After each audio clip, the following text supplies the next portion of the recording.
Hello friends, good morning. আজকে অনেক কাজ রয়েছে। আজকে হচ্ছে আমাদের ওই নিয়মভঙ্গের দিন। নিয়মভঙ্গ মানে আমার হাজব্যান্ড আজকে ব্রাহ্মণ ভোজন করাবে। মানে যিনি আর কি একজনই আছেন ব্রাহ্মণ, আর যিনি শ্মশান যাচ্ছে তাকেও ভোজন করাবেন।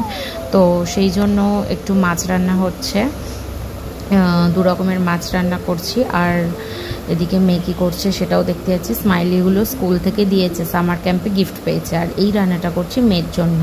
ওর জন্য কাতলা মাছের পেটি নিয়েছি, কিন্তু ওর জন্য একদম হালকা পাতলা করে অল্প তেল দিয়ে জাস্ট জিরে আদা বাটা দিয়ে সাঁতাল দিচ্ছে, আর কিছুই না।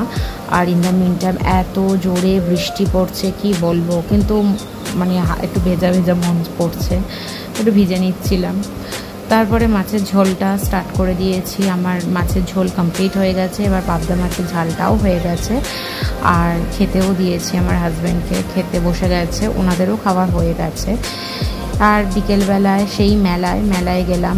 তারপরে আজকে সকালবেলায় আমার মায়ের বাড়ি গেছি, মানে এটা পরের দিনের ব্লগ। এবং মায়ের বাড়িতে গিয়ে এটা আমার হাজব্যান্ডের ব্রেকফাস্ট দিলাম। আর এই যে আম খাচ্ছি বসে বসে, এটা আমার দিদার বাড়ির আম পাঠিয়েছে জানো, আমাদের জন্য, সব নাতনিদের জন্য আর মায়ের জন্যও পাঠিয়েছে। প্রচুর আম হয় আমার দিদার বাড়িতে।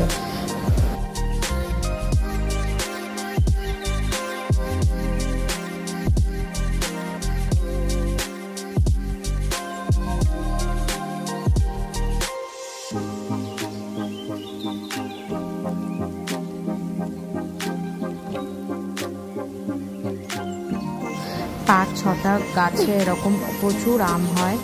আর একটু নেল পলিশ করে নিলাম। আর মা ব্রেকফাস্টে করে দিয়েছে ডিম টোস্ট, খাচ্ছি অনেক দিন পরে।